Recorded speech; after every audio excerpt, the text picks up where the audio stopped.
Muy buenas noches a toda la comunidad. Espero que estén listos para un viaje hacia lo desconocido y lo inquietante. Esta noche les traigo historias breves pero intensas de encuentros paranormales. Si vienen cargados de preocupaciones, prometo hacer que las olviden, aunque el precio sea reemplazarlas por miedo. Estas no son anécdotas de parajes lejanos, castillos medievales o casas antiguas. Son relatos surgidos en los sitios cotidianos que ustedes frecuentan. Así que cuidado, porque nunca se sabe cuándo podrían convertirse en protagonistas. Soy originario del municipio de Naucalpan, aunque trabajo en la Ciudad de México. Mi rutina diaria implica transportarme en microbús, ese pequeño autobús que muchos conocemos, particularmente usado para trayectos urbanos. Quienes suelen viajar en ellos saben bien que manejan a toda velocidad, buscando ganar pasaje entre frenazos y maniobras bruscas. Yo me fui acostumbrando. Recuerdo que esto sucedió en un lunes agotador de mucho trabajo. Salí tarde de la oficina y me apresuré a tomar el metro y luego el microbús para llegar a casa. Era tarde y todo lo que quería era dormir unas pocas horas antes de repetir mi jornada al día siguiente. Mientras avanzábamos por las calles nocturnas, noté que el microbús se iba quedando vacío, algo normal para esa hora en mi recorrido habitual, casi al final de la ruta. Pero esta vez algo no se sentía bien. Miré al chofer desde el espejo retrovisor y vi que me observaba repetidamente. Me inquietaba cada vez más su mirada ansiosa y empecé a rebuscar en mi bolso por algo con que protegerme, recordando de repente que había dejado mi gas pimienta en casa. Poco después, un señor que estaba detrás del conductor descendió del microbús. Ahora solo quedábamos yo y una anciana en la última fila. De pronto, el chofer alzó la voz. «Oiga, muchacha, si quiere recórrase más para acá». Aquellas palabras me helaron la sangre. Respondí apenas con un hilo de voz que no hacía falta, que pronto me bajaría. Aún así el nerviosismo no me abandonaba. Decidí levantarme e irme hacia la parte trasera, donde estaba la anciana cerca de la puerta, para sentirme más segura. Pero al regresar mi vista hacia el fondo, ella ya no estaba. Un grito escapó de mi garganta cuando me di cuenta de que esa mujer había desaparecido sin dejar rastro alguno. El chofer frenó bruscamente y gritó: «Bájese conmigo, no se quede sola». Salí corriendo del vehículo y lo vi parado en la puerta, sudoroso y tan nervioso como yo. La mirada que antes me había parecido amenazante, ahora se había transformado en algo casi inocente. «Es la segunda vez que se me sube», dijo el chofer entre balbuceos mientras intentaba recuperar el aire. Sentí un escalofrío recorrer mi piel al escuchar sus palabras. Lo único que pude hacer fue asentir en silencio mientras él se disculpaba y prometía llevarme rápido a casa. Ya arriba de nuevo, me senté lo más cerca posible del conductor, cuidándome de mirar hacia atrás. A lo largo del camino, él seguía revisando el espejo retrovisor para asegurarse de que ya no había nadie más en el microbús. «Ya no viene nadie, muchacha», murmuraba como tratando de calmarse también a sí mismo. Llegué sana y salva a casa, pero con el corazón latiendo desbocado por el miedo vivido. Hoy en día, me lo cruzo de vez en cuando. Al vernos, intercambiamos una ligera mirada como saludo silencioso. Nunca volvimos a hablar sobre esa noche. No he vuelto a ver algo similar y, en cierto modo, espero que él tampoco tenga más encuentros con lo inexplicable. Hace algunos años, al salir de la preparatoria, comencé a buscar trabajo por todos lados con la intención de apoyar en mi casa. Después de mucho buscar, terminé encontrando empleo en un motel que, como descubriría más tarde, casi nadie quería para trabajar. En mi primer día, nos encontramos con una señora encargada de capacitarnos a 3 personas nuevas: Benny, Reina y yo. Todos cubriríamos el turno nocturno. El motel era uno de esos sitios de paso, donde las habitaciones se pagan por hora. Estaba ubicado en un bulevar muy concurrido durante el día, pero completamente desolado por las noches. Lo único cercano Era una gasolinera a unos 100 metros. Curioso sobre la cuestión del personal, le preguntamos a la señora por qué habían contratado a tantas personas al mismo tiempo para ese turno. Ella nos indicó que justo de eso iba a hablarnos. Nos explicó que en uno de los cuartos había ocurrido algo terrible, un crimen, según sus palabras. Era el cuarto 45 y nos advirtió que estaba fuera de servicio, incluso en caso de que llegara a llenarse el motel. Esto era razonable. Tal vez aún se estaba investigando la escena, nos dijimos. Así que comenzamos nuestro turno intentando mantener la normalidad. Esa noche, solo 2 habitaciones estaban ocupadas. Al poco tiempo, la encargada nos avisó que tenía que ausentarse por un rato y volvería en unas horas. Como desconocíamos cómo funcionaban las cosas ahí y supusimos que eso era común, no cuestionamos nada. Antes de irse, nos recordó que no había personal de limpieza ese día, por lo que Benny tendría que encargarse de revisar las habitaciones desocupadas mientras Reina y yo nos quedábamos atendiendo la recepción. Nos organizamos y empezamos a platicar mientras transcurría la noche. Benny cumplió con sus tareas y luego se sentó a conversar con nosotros en la entrada. Esa noche estaba particularmente tranquila y aburrida. Desde nuestra posición, solo podíamos ver un tramo del bulevar vacío y silencioso. En ese momento, sonó el teléfono. Era una llamada de una de las habitaciones ocupadas. Nos pidieron un par de cervezas. La voz que se escuchaba era joven y algo nerviosa. Benny llevó las bebidas. Transcurrió cerca de 1 hora sin incidentes hasta que el teléfono volvió a sonar. Era el mismo muchacho pidiendo otro par de cervezas. Esta vez, Reina decidió entregarlas, aunque no era su tarea. Cuando regresó, venía sonriendo. Dijo que había alcanzado a ver al chico junto a una mujer bastante mayor que él. El joven parecía tímido y muy incómodo, como si fuera su primera vez en un lugar así. Benny y yo no pudimos evitar reírnos juntos con ella. De nuevo sonó el teléfono, y todos asumimos que era otra petición del chico para más cervezas. Reina contestó despreocupada, todavía con una sonrisa en el rostro. Sin embargo, algo llamó mi atención. La luz indicadora del teléfono mostraba que la llamada provenía del cuarto 45. Le hice una seña para que lo notara también. Todos guardamos silencio y logramos escuchar algo al otro lado de la línea. Una respiración tenue antes de que colgaran abruptamente. Le correspondía a Benny revisar la habitación, pero ninguno de nosotros quiso dejar que fuera solo. Armándonos de valor, decidimos ir los 3 juntos, avanzando por un pasillo interno que conducía a todas las puertas.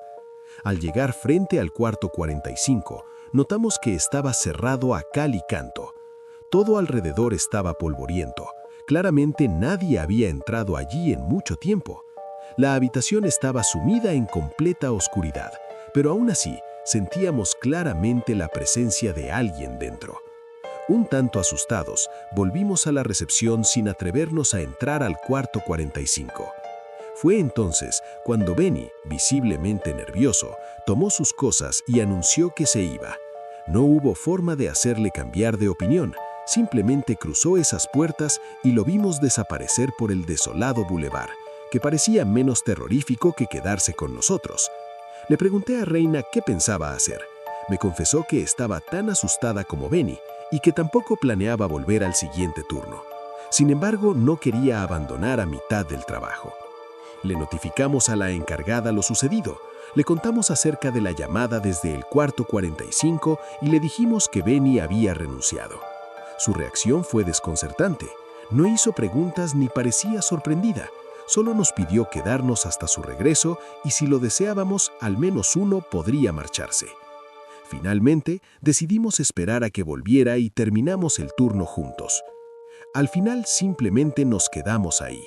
No ocurrió nada más. La señora tampoco intentó explicarnos nada, aunque algo en su actitud nos dejó claro que no era la primera ni sería la última vez que vivía algo similar.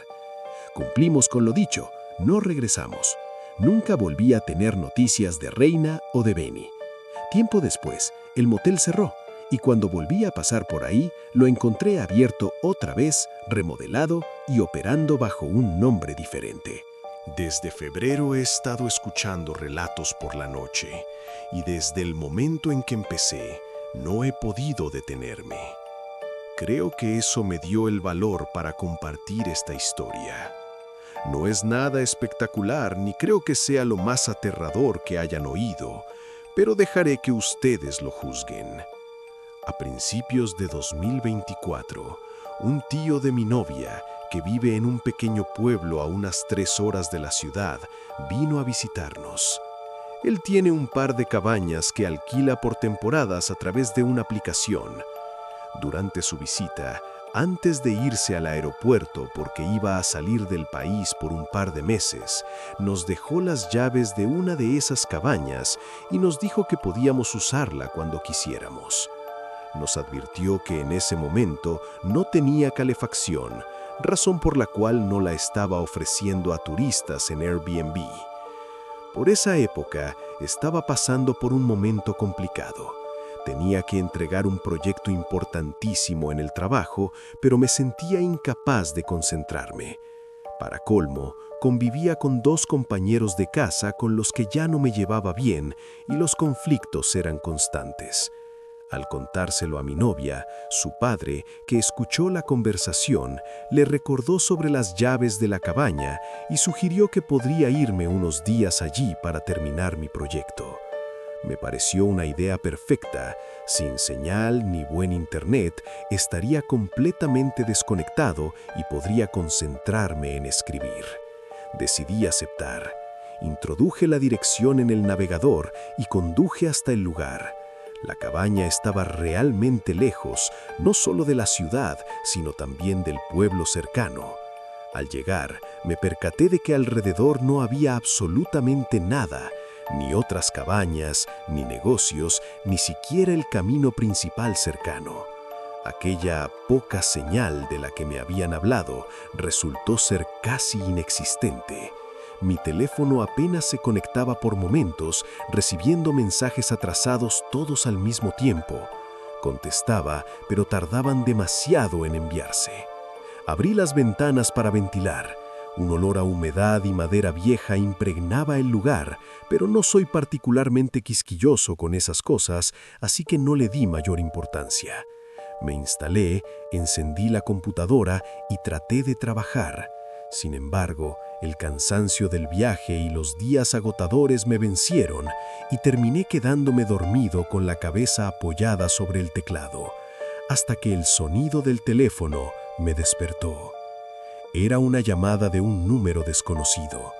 Dediqué un segundo a dudar antes de contestar. Al otro lado se escuchó una voz extraña que, lentamente, me dijo: «No trates de cerrar las ventanas». Un escalofrío recorrió mi espalda.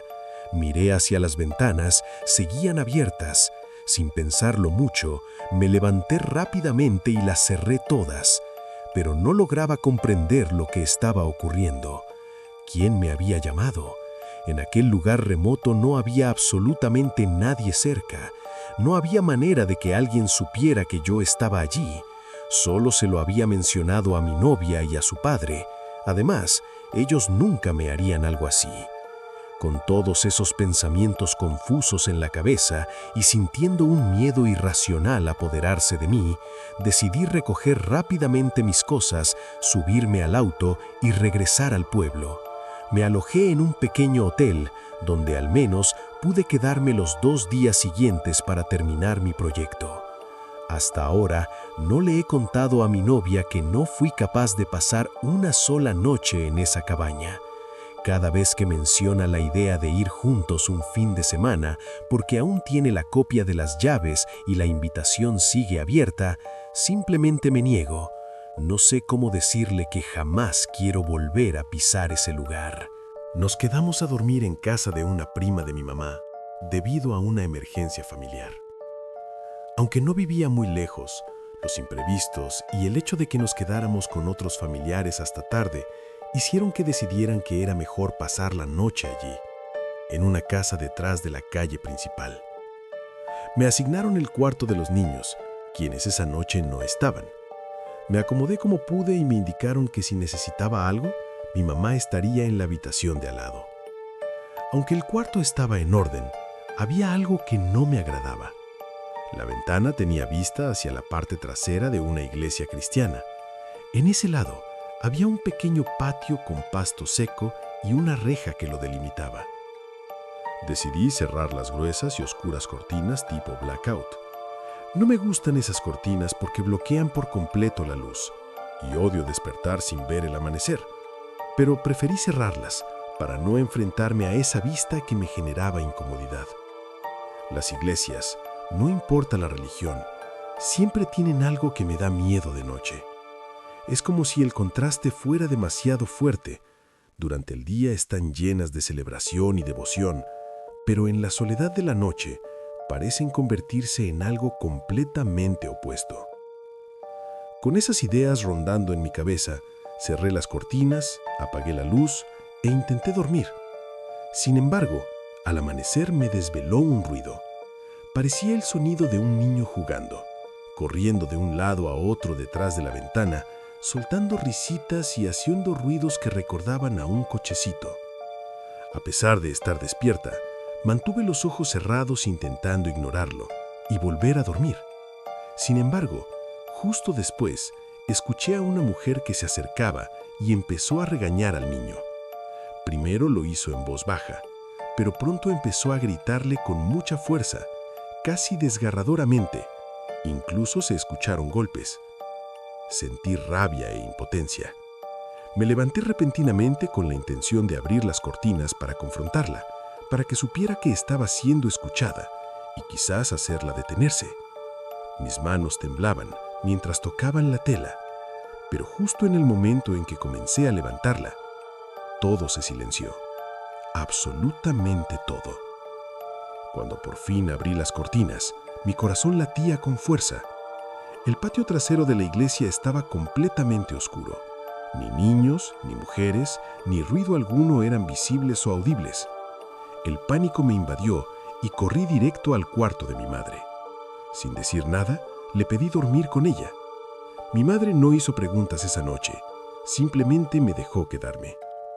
A la mañana siguiente, al notar mi estado inquieto, fue ella quien me comentó que no le gustaba dormir en esa casa, que siempre le había transmitido una sensación rara.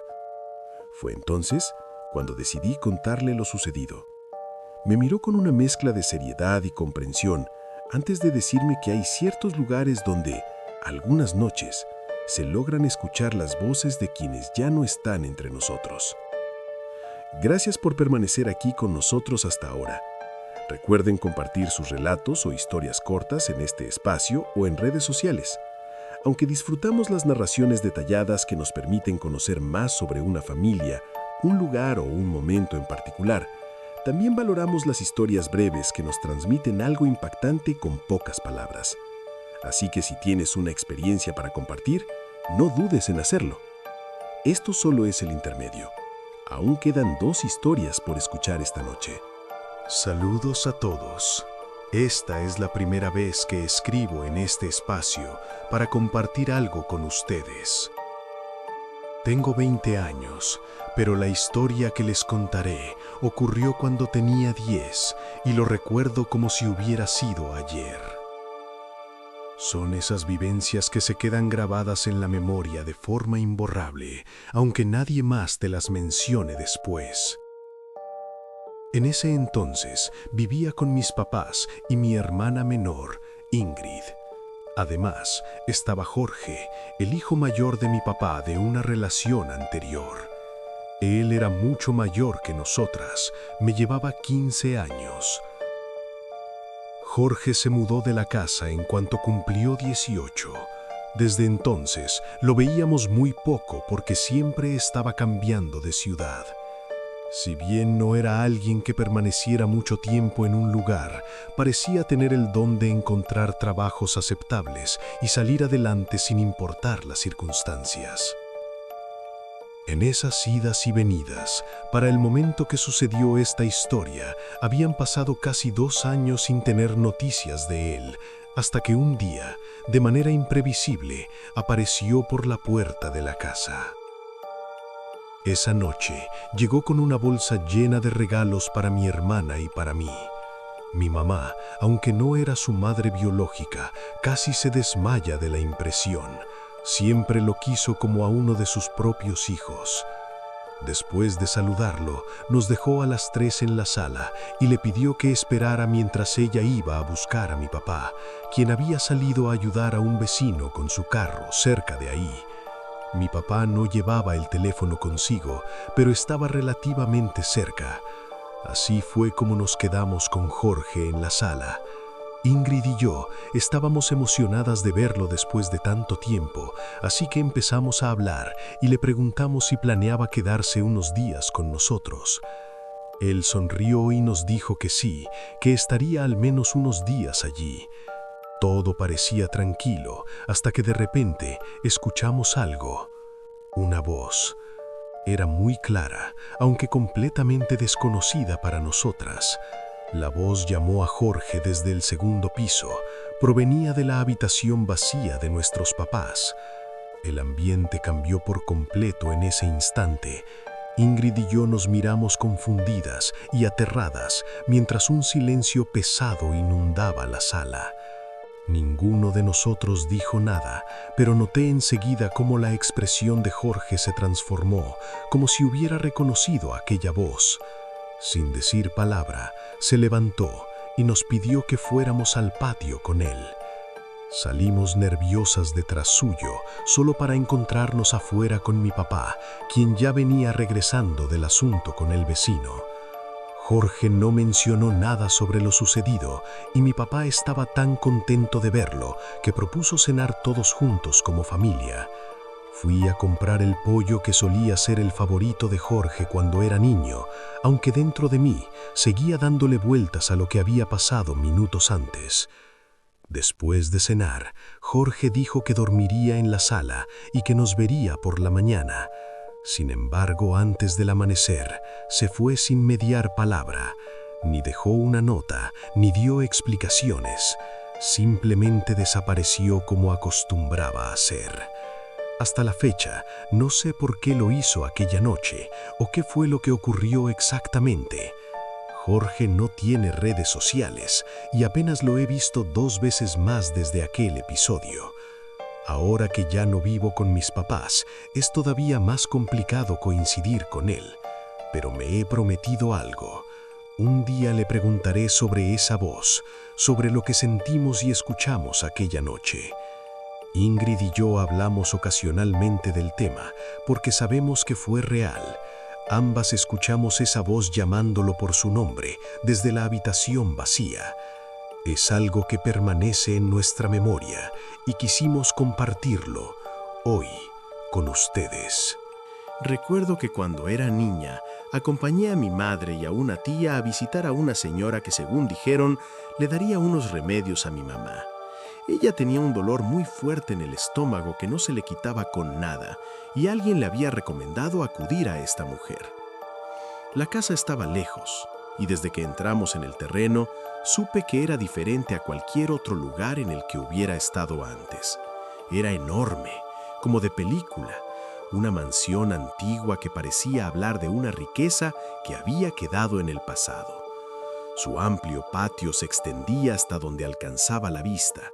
Recuerdo que el coche avanzó unos 30 metros desde la reja hasta la entrada principal. A cada lado del camino había plantas secas, como si alguna vez ese jardín hubiera sido hermoso, pero ahora se veía descuidado y marchito. Entonces ocurrió algo extraño. Justo cuando nos acercábamos a la casa, vi a una niña.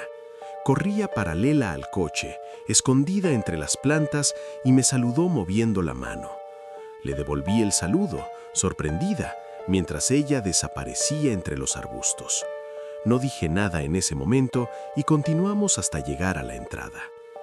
Cuando entramos a la casa, la señora nos estaba esperando en el comedor. Era una habitación oscura, con muebles de madera maciza y pesada. Lo que más destacaba era la mesa rectangular, acompañada de sillas altas. La señora estaba sentada en la cabecera. Era una mujer mayor y no se levantó al vernos. Tan solo hizo un gesto con la mano para saludarnos. Sin embargo, lo que más capturó mi atención fue el niño que estaba justo detrás de ella. El niño parecía tener unos 12 años. Era muy pálido, alto para su edad, pero su rostro delataba que seguía siendo apenas un niño.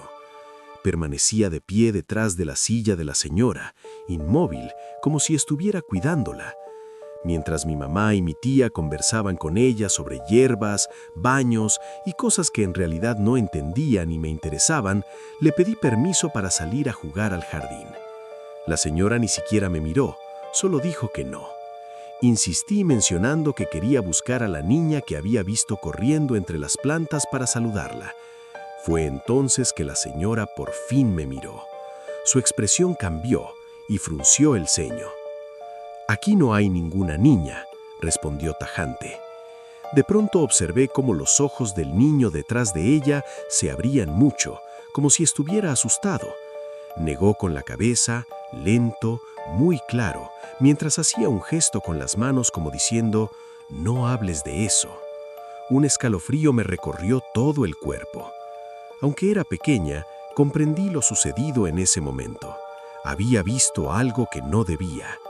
Esa niña no era una niña normal. Fue entonces cuando supe que había visto un fantasma. Cuando salimos de ahí decidí guardar silencio. Pensé todo el camino de regreso en lo que había visto, la niña entre las plantas y el misterioso niño detrás de la señora. Más tarde le pregunté a mi mamá si ella había visto a la niña, pero me respondió que no, ni al llegar ni al salir. También me comentó algo más inquietante. No había ninguna niña viviendo allí, porque solo estaban la señora y su hijo. Con el tiempo, fui entendiendo más cosas.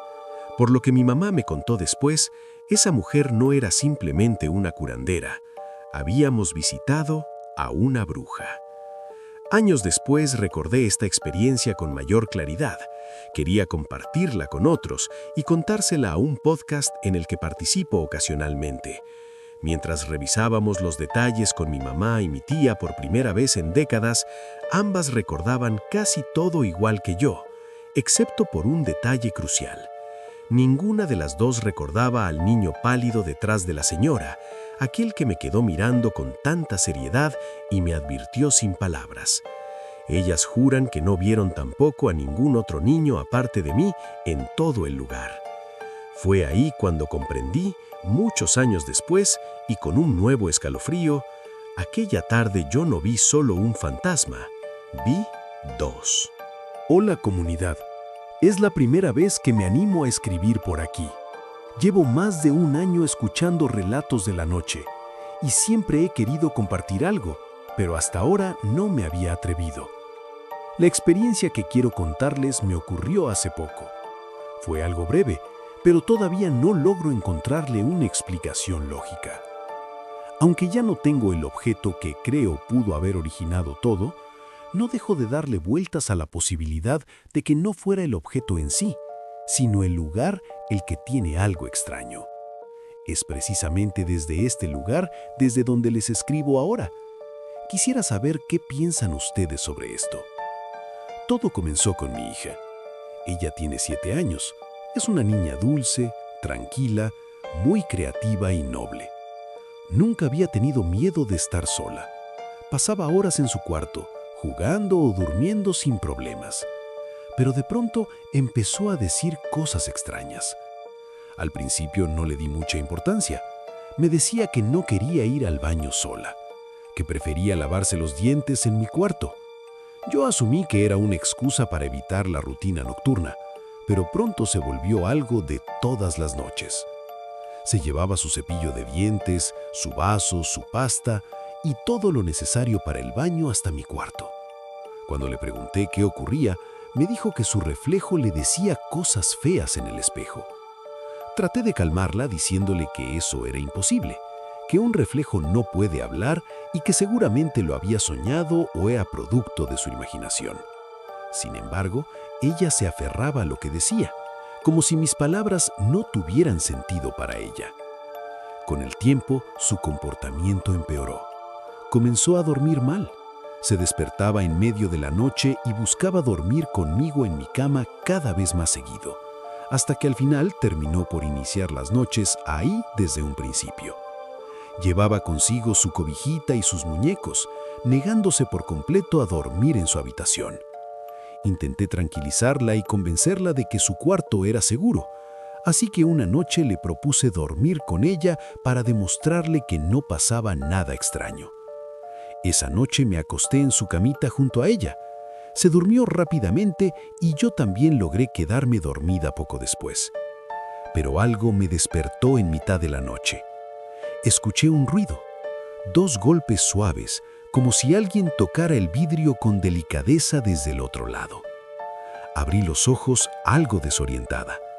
Mi primer pensamiento fue que mi hija se había levantado, pero al girar la cabeza comprobé que seguía dormida junto a mí.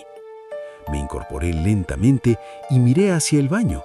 La puerta estaba entreabierta. Fue entonces cuando la vi. Una figura idéntica a mi hija estaba asomada desde la penumbra del baño.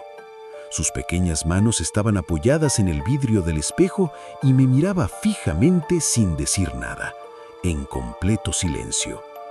Mi reacción fue impulsiva. Me levanté sin dudarlo, cerré la puerta del baño y no quise mirar ni un segundo más. Aquella noche apenas dormí. En cuanto amaneció y con plena luz del día, decidí actuar. Arranqué como pude el espejo del baño. Eran unos de esos espejos grandes de pared, y lo saqué fuera de la casa. Lo dejé en la calle justo cuando iba pasando el camión de basura. Sin embargo, para mi sorpresa, nunca lo recogieron. Antes de que pudiera ser llevado por el camión, alguien más se lo llevó. No sé quién fue ni qué ocurrió exactamente con él. Solo sé que cuando volví a ver, ya no estaba ahí. Ahora no dejo de preguntarme, ¿qué pasará ahora? Si esa presencia estaba vinculada al espejo, ¿se habrá ido con él? O tal vez el espejo solo era un canal y lo que sea que vi sigue aquí conmigo en esta casa. La incertidumbre me intriga y me inquieta al mismo tiempo.